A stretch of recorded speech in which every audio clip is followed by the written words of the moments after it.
여러분 혹시 영화 좋아하십니까? 영화 좋아하시는 분들 많이 계시죠? 네. 아마 현대의 어떤 매체들, 문화의 산물들 가운데 영화만큼 동시적으로 전 세계의 많은 사람들에게 영향을 미치는 매체는 없는 것 같습니다. 뭐 우리나라에서도 어떤 유명한 영화들은 1,000만 명 넘게, 우리나라 인구가 5천만인데 1,000만 명 넘게 보는 영화도 있고, 세계적으로 유명한 영화들은 전 세계적으로 수억 명의 사람들이 영화를 보죠. 이처럼 영화가 가지고 있는 파급력은 매우 큽니다. 근데 제가 이제 지난 한 10년 정도 이 기간 동안에 이 영화계의 흐름을 비록 제가 전문가는 아니지만 살펴보니까 이 시대의 영화계의 주류는 슈퍼히어로들에 대한 이야기인 것 같습니다. 그래서 좀 연세가 좀 되신 분들은 아마 슈퍼맨이나 혹은 뭐 원더우먼, 아주 익숙한 히어로들이죠. 또 이제 좀 젊은 세대 같은 경우는 뭐 아이언맨이나 뭐 스파이더맨이나 이런 최신에 나온 그런 영화들을 많이 보셨을 겁니다. 저는 이런 생각을 한번 해봤습니다. 어느 날 갑자기 내가 이런 히어로들이 가지고 있는 초능력을 갖게 되면 어떨까? 이런 생각을 또 해보기도 했습니다. 자, 그런데 우리가 이렇게 슈퍼히어로들이 나오는 영화들을 이렇게 보게 되면 이쯤 되면 더 나올 만한 그런 슈퍼히어로들이 없을 것 같은데, 이쯤 되면 더 큰 초능력을 가진 존재는 이제 더 이상 나오지 않을 것 같은데, 보면 해마다 새로운 인물들이 나오고 해마다 새로운 캐릭터들이 나오는 걸 봅니다. 그런 모습 보면서 저는 이런 걸 느꼈어요. 아무리 초능력이 있는 그런 캐릭터들이라 할지라도 완전하지 못하기 때문에, 완벽하지 못하기 때문에 늘 이렇게 새로운 그런 등장인물들이, 새로운 슈퍼히어로들이 나타나는구나 하는 생각을 해보면서, 이게 마치 다신교를 믿는 사람들의 모습들과 비슷하다 하는 그런 생각을 해봤습니다. 많은 사람들이, 이 세상에 있는 많은 사람들이 다신교를 숭상하죠. 그래서 이 신도 믿고 저 신도 믿고 하여튼 많은 신들을 믿습니다. 그러면서 어떤 생각을 하냐면, 신들을 많이 두면 더 좋은 거 아닌가, 이 신에게는 이런 도움을 얻고 저 신에게는 저런 도움을 얻고, 신을 많이 섬길수록 좋은 것 아닌가, 이런 생각을 하곤 하는데, 저는 오히려 이렇게 생각해 봤습니다. 왜 신을 많이 섬기는가? 뒤집어 보면 그들이 섬기는 그 많은 신들 가운데 어느 것 하나 완전하거나 완벽한 것이 없다는 증거이기도 하죠. 그러나 여러분, 우리가 섬기는 하나님은 어떤 분이십니까? 홀로 완전하시며 홀로 완벽하신 유일하신 하나님이신 줄 믿습니다.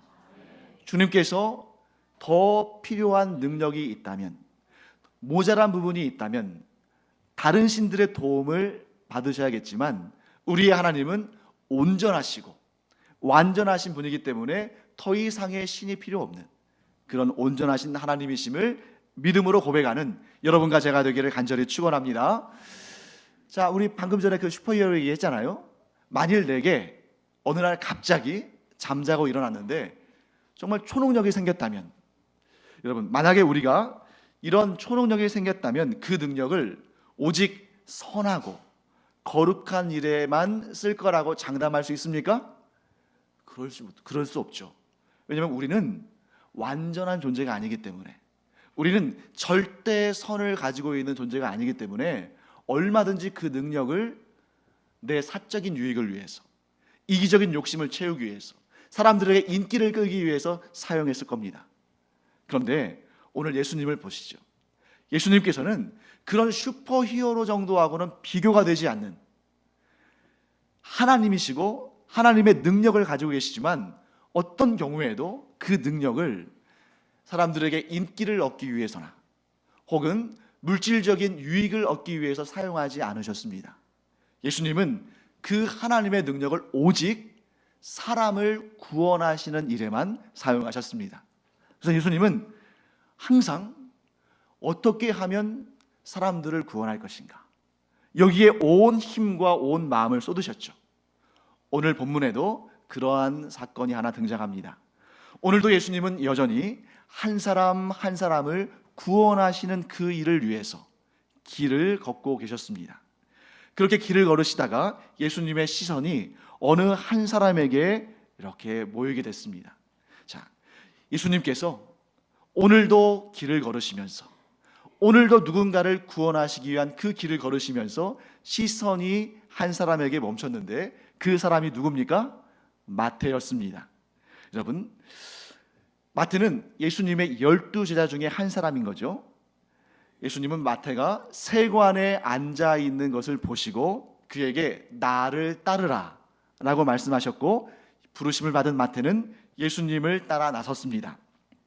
그런데 여러분, 예수님께서 마태를 부르신 것이 제자를 부르신 첫 번째 사건은 아니죠.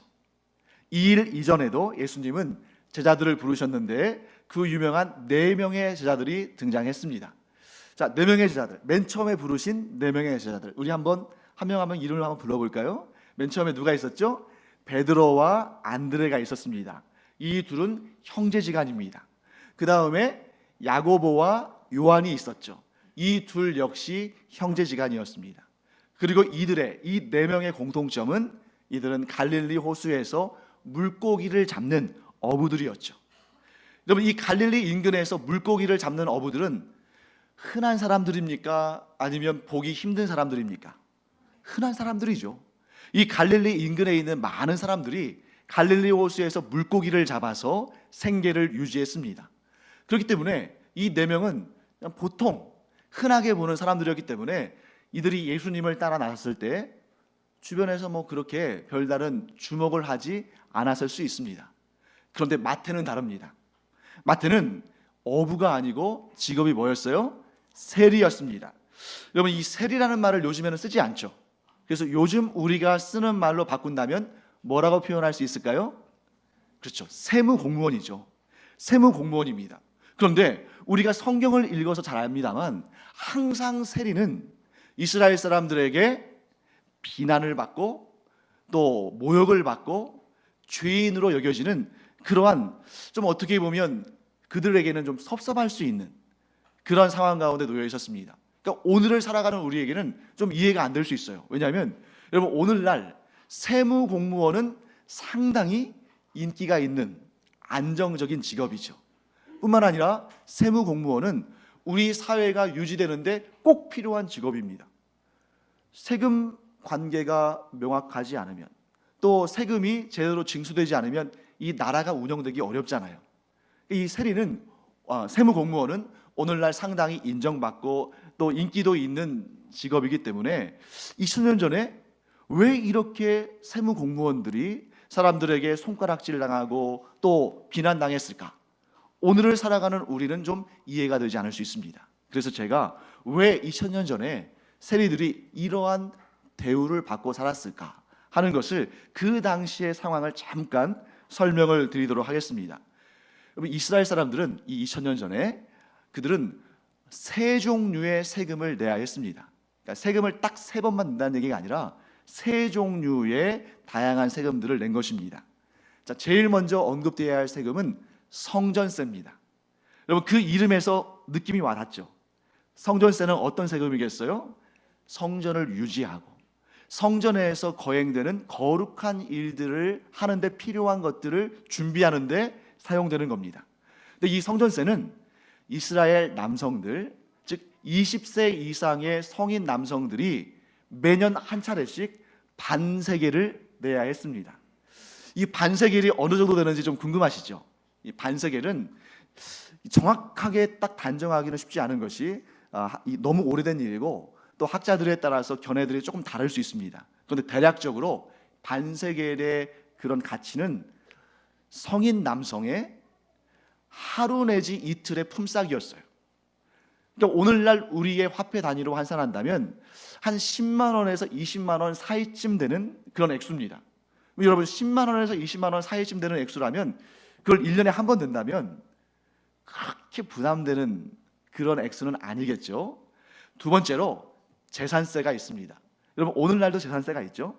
재산세는 토지를 가지고 있는 사람들에게는 이 토지가, 그 당시는 농경 문화와 목축 문화였으니까 곧 산업이고 수입원이죠. 토지의 면적에 따라서 세금을 걷었습니다. 그런데 토지가 없는, 땅이 없는 사람들에게는 두 당, 즉 사람당 한 데나리온의 세금을 받았습니다. 자, 우리가 다른 화폐 가치들도 알아두면 좋겠습니다만 요 데나리온이라는 화폐는 자주 등장하니까 외워두면 좋겠어요.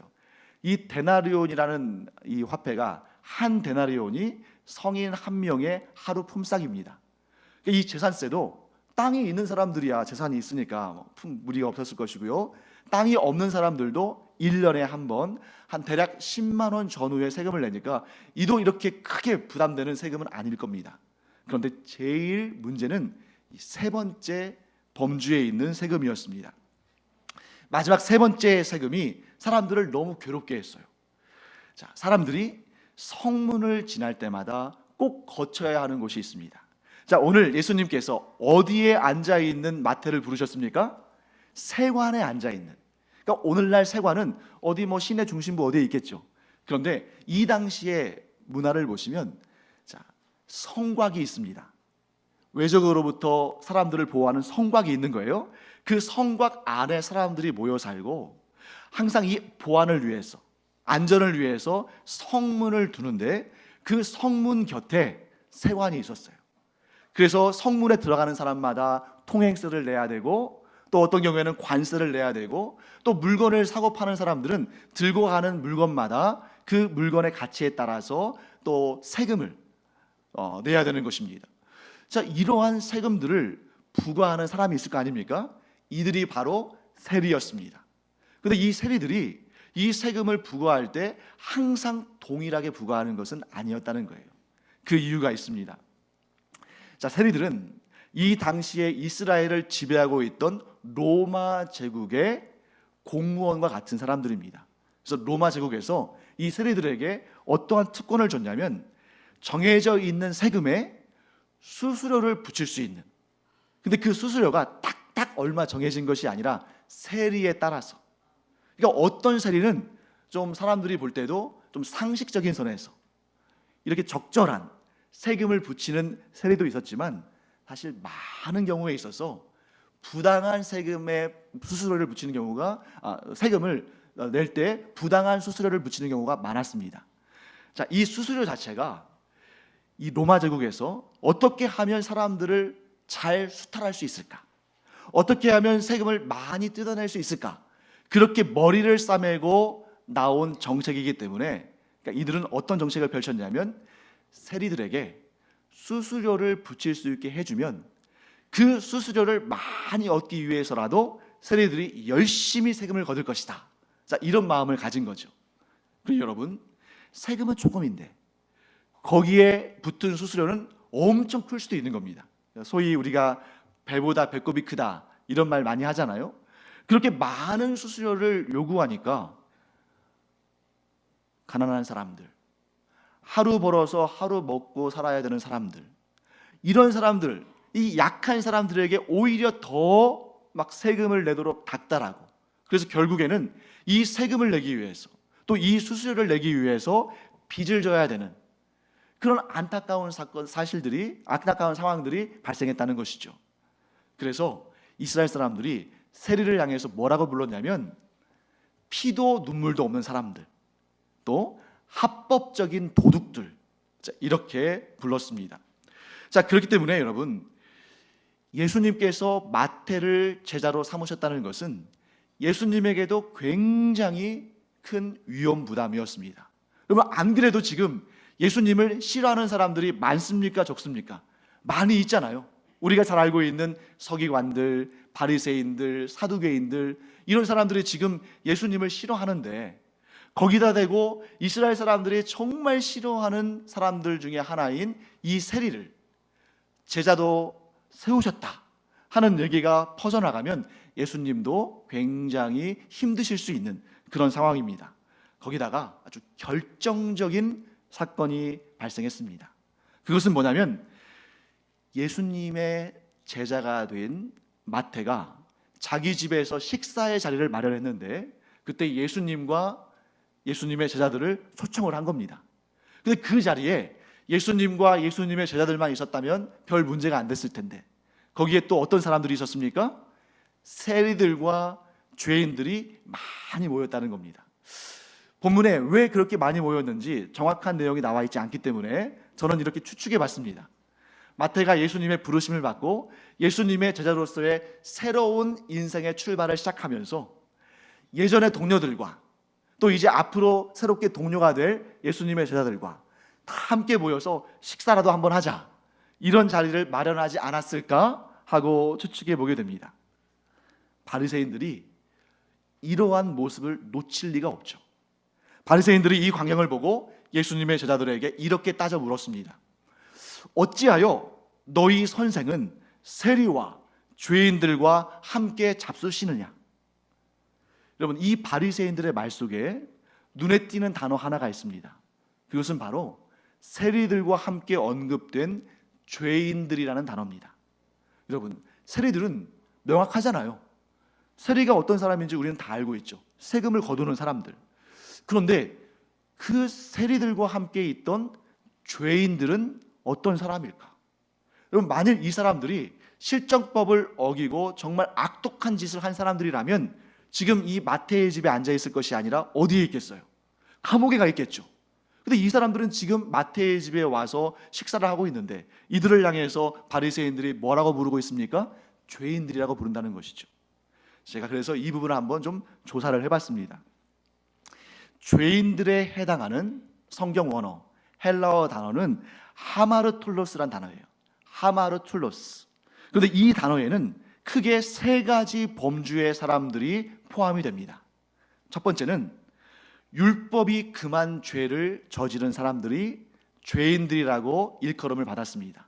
예를 들면 신성모독죄, 살인죄, 간음죄, 강도죄, 사기죄, 이렇게 율법이 금한 죄를 저지른 사람들은 죄인이라고 부름을 받았습니다. 그다음에 두 번째는 불명예스러운 일을 하는 사람들, 즉 불명예스러운 직업을 가진 사람들을 죄인들이라고 불렀습니다. 예를 들면 고리대금업자, 그리고 오늘 여기에 등장하는 세리들, 이런 사람들이 사람들에게 손가락질을 받으면서 죄인들이라고 일컬음을 받았다는 것이죠. 마지막 세 번째, 이건 더 황당합니다. 혈통상 유대인이 아닌 사람들, 즉 할례를 받지 않은 이방인은 무조건적으로 죄인이라고 여겼어요. 그러니까 이 이스라엘 옆에 나라들이 많이 있잖아요. 그 많은 나라들의 심지어 왕이라 할지라도, 최고 권력자인 왕이라 할지라도 그 왕이 유대인이 아니면 뭐라고 여겨진 것입니까? 죄인이라고 여겨지고 이방 죄인이라고 불려진 것입니다. 아마 마태의 집에 와서 예수님과 함께 식사했던 사람들 가운데 많은 이들은 이 세 가지 범주 중에 하나나 혹은 두 개나 어떤 경우는 세 가지 모두에 해당할 수도 있었을 겁니다. 그들을 바라보면서 바리새인들은 저들은 죄인인데 왜 경건한 유대인인 당신은 그들과 함께 식사를 하고 있느냐? 거기는 당신이 있을 자리가 아니다 라고 비난하고 있는 것입니다. 예수님께서 이 바리새인들이 이렇게 말하는 것을 들으시고 그들의 속마음을 아셨죠. 그리고 바리새인들에게 이렇게 말씀하셨습니다. 오늘 본문에서 건강한 자에게는 의사가 쓸데없고 병든 자에게라야 쓸데있느니라. 너무나 당연한 말씀이죠. 그런데 이 말씀은 그냥 너무나 당연한 말씀을 하시는 것이 아니라 비유로 말씀하시는 것입니다. 여러분, 예수님께서 비유로 말씀하실 때에는 그 비유가 무엇을 의미하는지를 우리는 파악해 봐야겠죠. 자, 예수님의 말씀 속에서 의사는 누구를 지칭하는 것일까요? 예수님이시겠죠. 의사는 예수님입니다. 그러면 건강한 사람들은 누구를 지칭하는 것입니까? 의사가 필요 없는 사람들, 즉 예수님이 필요 없는 사람들. 본문에서는 누구를 지칭하는 것이겠습니까? 바리새인들을 의미하는 것입니다. 반면에 병든 자들은 누구를 의미합니까? 예수님이 필요한 사람들. 그러니까 본문에서는 세리들과 죄인들을 의미하는 것입니다. 여러분, 언뜻 보면 바리새인들의 논리와 예수님의 논리가 비슷해 보일 수 있습니다. 자, 바리새인들은 어떻게 편을 갈랐습니까? 의인들과 죄인들. 그래서 자신들은 의인들이고 거기에 세리들과 죄인들은 이 죄인들의 범주 안에 들어가는 거죠. 예수님은 어떻게 나누셨습니까? 건강한 자와 병든 자. 그래서 건강한 자는 의사가 필요 없고 병든 자는 의사가 필요하다 하고 말씀하시는 것입니다. 자, 그러면 여기서 질문을 드리겠습니다. 예수님은 바리새인들처럼 편을 가르시고 어느 한쪽 편을 드시는 분이실까요? 아닙니다. 결론을 먼저 말씀드리면 예수님께서 지금 바리새인들에게 건강한 자에게는 의사가 필요 없고 병든 자에게라야 의사가 필요하다고 말씀하실 때 너희는 내가 필요 없는 자라고 말씀하신 것이 아닙니다. 예수님의 말씀의 뜻은 뭐냐면 바리새인들아, 너희들도 병든 자들이다. 너희들에게도 내가 필요하다라고 말씀하신 거예요. 예수님은 결코 편을 가르시고 이쪽 편은 내 편, 저쪽 편은 남의 편 이렇게 말씀하시는 것이 아니라 이 세상의 모든 사람들을 품고 그 모든 사람들을 불쌍히 여기시고 그 모든 사람들을 구원하시기를 원하는 그 마음으로 이 땅에 오셨다는 것을 예수님은 드러내고 계신 것입니다. 그래서 여러분, 예수님은 유대인이나 헬라인이나 이스라엘 사람들이나 한국 사람들이나 흑인종이나 황인종이나 백인종이나 종이나 자유자나 어떤 사람들도 어떤 조건으로 편을 가르지 않으시고 모든 사람들의 구주가 되시기 위해서 이 땅에 오신 하나님이신 줄 믿습니다. 그래서 예수님은 지금 바리새인들에게 이렇게 말씀하고 계신 거예요.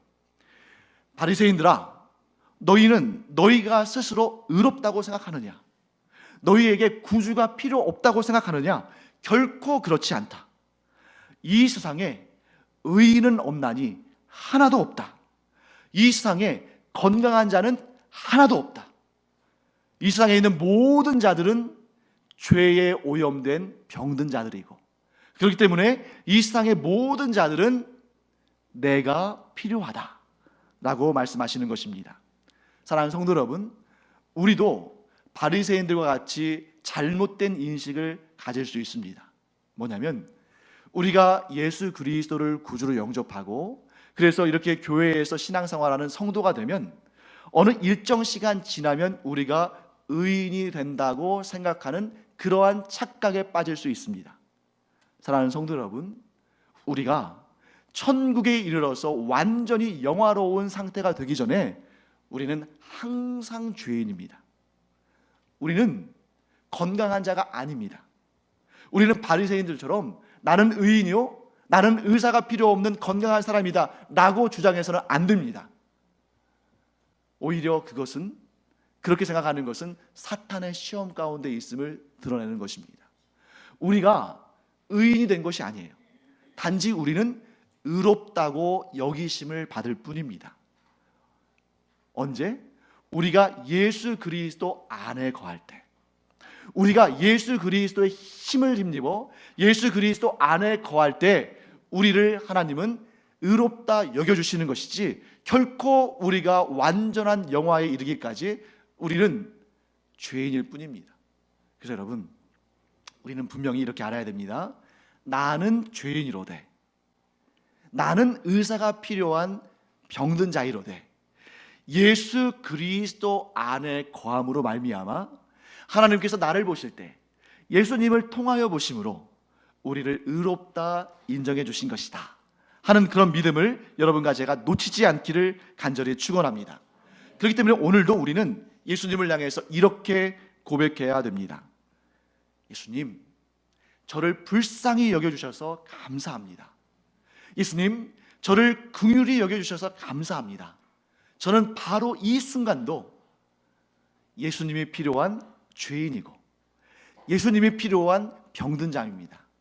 저를 불쌍히 여겨주셔서 이곳에 오셔서 저를 만나주시고 저를 붙들어 주시고 저를 세워주시고 저를 복되게 하시니 감사합니다. 이 고백이 여러분과 제 안에 있기를 간절히 축원합니다. 그런데 바리새인들은 그렇게 생각하지 않았습니다. 그들은 이렇게 생각했습니다. 아니, 우리가 의인이 아니라면 이 세상에 누가 의인이 될 수 있는가? 우리야말로 의인 중에 의인이 아닌가? 이렇게 생각했습니다. 저는 이 바리새인들의 의식 구조를 보면서 한 가지 궁금한 생각이 들었어요. 그게 뭐냐면, 그러면 의인은 과연 어떤 존재인가? 여러분, 의인은 어떤 존재라고 생각하십니까? 의인이 어떤 존재이길래? 저는 이 말씀을 묵상하면서 이런 생각이 들었습니다. 의인은 하나님 앞에 설 때에 부끄러움이 없는 자이다. 여러분, 그런데 지금 바리새인들은 자신들이 하나님 앞에 설 때에 부끄러움이 없다고 생각하는 것입니다. 아마 예수님은 이렇게 물으셨을 겁니다. 너희가 하나님 앞에 떳떳한 의인이라는 사실을 무엇으로 증명할 수 있느냐? 너희가 정말 의인이라면 너희가 하나님 앞에 설 때에 떳떳하다는 사실을 무엇으로 증명할 수 있느냐? 바리새인들은 아마 이렇게 대답했을 겁니다. 우리보다 하나님의 말씀을 더 많이 알고, 우리보다 율법을 더 잘 지키고, 우리보다 더 많은 제사를 드리는 사람이 어디 있습니까? 우리는 할례를 받았고, 우리는 하루에 3번씩 기도하고, 우리는 일주일에 2번씩 금식하는데, 우리가 의인이 아니라면 누가 의인이겠으며 이보다 더 의인에 대한 증거가 또 어디에 있겠습니까? 라고 말했을 겁니다. 이렇게 생각하는, 자기 의로 가득 찬 바리새인들을 향해서 예수님은 이렇게 말씀하십니다. 너희는 가서 내가 긍휼을 원하고 제사를 원하지 아니하노라 하신 뜻이 무엇인지 배우라. 하나님께서 호세아 6장 6절에서 하신 말씀이에요. 나는 긍휼을 원하고 제사를 원하지 아니한다. 이 말씀을 예수님께서 인용하시면서 이게 무슨 뜻인지 가서 배워라 라고 바리새인들에게 말씀하신 것입니다. 이 말씀을 들을 때 정말 양심적인 바리새인들이었다면 마음속으로 뜨끔했을 겁니다. 마음속으로 내가 잘못했구나 하는 것을 느꼈을 거예요. 왜냐하면 그들은 누구보다 종교적인 생활에 열심을 내는 사람들이었지만 하나님의 말씀대로 긍휼의 마음은 없었기 때문입니다. 여러분, 만일 이 바리새인들 안에 긍휼의 마음이 있었다면, 즉 하나님께서 기뻐하시는 긍휼의 마음이 있었다면, 그 마태의 집에서 음식을 먹고 있는 세리들과 그 죄인들을 향해서 비난하고 정죄하지 않았을 겁니다. 또한 예수님께서 그들과 함께 식사하시는 모습을 보면서 예수님을 비난하고 정죄하지 않았을 것입니다. 그런데 그들 마음속에는 어떤 마음이 있었습니까? 세리들도, 죄인들도, 심지어 예수님까지도 비난하고 정죄하는 마음만 있었을 뿐, 그들 안에는 긍휼의 마음이 없었던 것입니다. 그런데 여러분, 이 말씀을 우리가 또 착각을 해서는 안 됩니다. 나는 긍휼을 원하고 제사를 원하지 않는다 라는 그 하나님의 말씀은 하나님께서 제사, 곧 하나님께 드리는 예배를 받지 않으시겠다, 나 그거 싫다, 이렇게 말씀하시는 것이 아니에요. 강조법입니다. 너희가 진정한 예배를 드리기를 원한다면, 너희들이 진정 나를 기쁘게 하는 예배자가 되기를 원한다면 긍휼을 먼저 실천하라 라고 말씀하시는 겁니다. 여러분, 이 말씀을 오늘날 우리의 삶에 한번 적용해 보도록 하겠습니다. 여러분, 우리는 의인이 아니라 죄인이라고 방금 전에 고백했습니다. 우리는 건강한 자가 아니라 병든 자라고 고백을 했습니다. 이렇게 의인이 아닌 죄인인 우리, 건강하지 못한 병든 자인 우리를 예수님은 왜 품으셨습니까? 예수님은 왜 이 세상에 오셨습니까? 우리를 불쌍히 여기셨기 때문에, 우리를 긍휼히 여기셨기 때문에 이 세상에 우리를 위해서 예수님이 오신 것입니다. 우리가 예수님을 믿는다는 것은, 또 우리가 예수님 안에 거한다는 것은 이 세상 사람들이 알지 못하는 하나의 비밀, 한 가지 비밀을 안다는 것인데, 그것은 바로 내가 예수님의 긍휼하심을 얻어, 내가 예수님의 불쌍히 여기심을 얻어서 오늘날 구원받은 하나님의 자녀가 되었다는 이 사실입니다.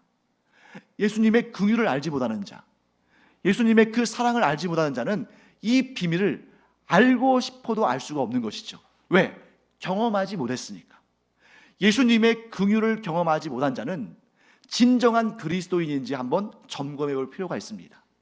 또한 예수님의 이 긍휼의 마음을 경험한 사람은 이 긍휼의 마음을 자기의 마음속에 담지 않을 수 없는 것입니다.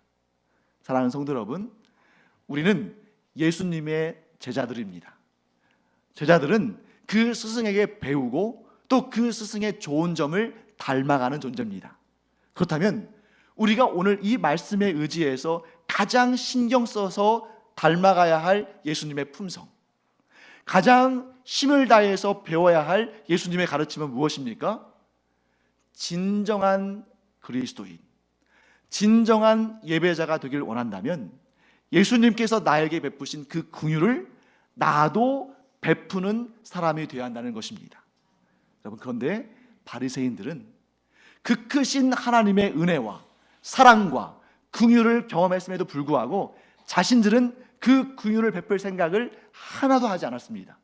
오히려 사람들을 향해서 어떻게 하면 편을 가르고, 나는 의인이고 너희들은 죄인이고, 나는 하나님께 기쁨이 되고 너희들은 하나님께 근심이 되고, 너희들은 죄인이고 더럽고 추악하다, 이렇게 정죄하고 그들을 몰아붙였습니다. 심지어 하나님이신 예수님도 그들은 이렇게 죄인으로, 악한 자로, 하나님의 기쁘심을 얻지 못하는 자로 밀어붙였습니다. 하지만 여러분, 우리는 다르기를 바랍니다. 우리는 어떤 사람들입니까? 예수님의 긍휼로 인해서, 예수님의 죄 사함의 그 사랑으로 인해서 죄인에서 의인의 자리로, 병든 자에서 건강한 자로 변화되어 가고 성숙해 가고 성장하는 사람들로 우리는 이 땅에 서 있다는 것입니다. 사랑하는 성도 여러분, 먼저 예수님의 긍휼을 경험한 자들로서 우리가 예수님의 긍휼을 배워서 그 긍휼을 실천하는 여러분과 제가 되기를 간절히 축원합니다. 그런데 여러분, 여기에 우리 한 가지 더 배울 수 있는 게 있습니다. 우리가 그런 긍휼의 마음을 갖기 시작할 때 우리가 드리는 예배가 하나님께 온전히 올려드려진다는 거예요. 그러니까 하나님께서 뭐라고 하시냐면, 우리가 긍휼한 마음이 없는 상태에서 예배를 드리면 먼저 긍휼을 실천하고 와라. 마치 제물을 드리려다가 뭔가 잘못한 일이 생각나면 가서 우리가 화해하고 오듯이 너희가 긍휼을 원하는 하나님의 마음을 좀 알고 예배해라, 이렇게 말씀하시는 것 같아요. 그래서 우리가 이 한 주간 한번 이렇게 실습을 해보도록 하겠습니다. 우리가 나이가 적은 사람일 수도 있어요. 우리가 직장에서 또 후배이거나 또 우리가 좀 말단 직원일 수도 있죠. 또 우리가 가진 것이 적을 수도 있고, 우리가 또 알고 있는 것이 적을 수도 있죠. 하지만 그런 것에 좌우되지 않고 먼저 긍휼을 베푸는, 먼저 불쌍히 여겨주는, 먼저 감싸주는 이런 일을 우리가 실천해 보면 분명히 우리가 한 가지 깨닫게 되는 것이 있을 겁니다. 그런 긍휼의 마음을 우리가 가질 때, 하나님께서 명하신 것처럼 그런 긍휼의 마음을 가질 때 우리의 예배가 더 깊어지고 더 풍성해지고 더 하나님께서 기쁘시게 받으시는 예배가 될 줄 믿습니다. 그래서 바리새인들은 아무리 열심히 제사를 드리고 아무리 열심히 금식을 하고 아무리 열심히 기도를 했어도 하나님께서 기뻐하지 않으셨어요. 왜? 그들은 긍휼을 모르는 자들이고 긍휼을 실천하지 않는 자들이었으니까.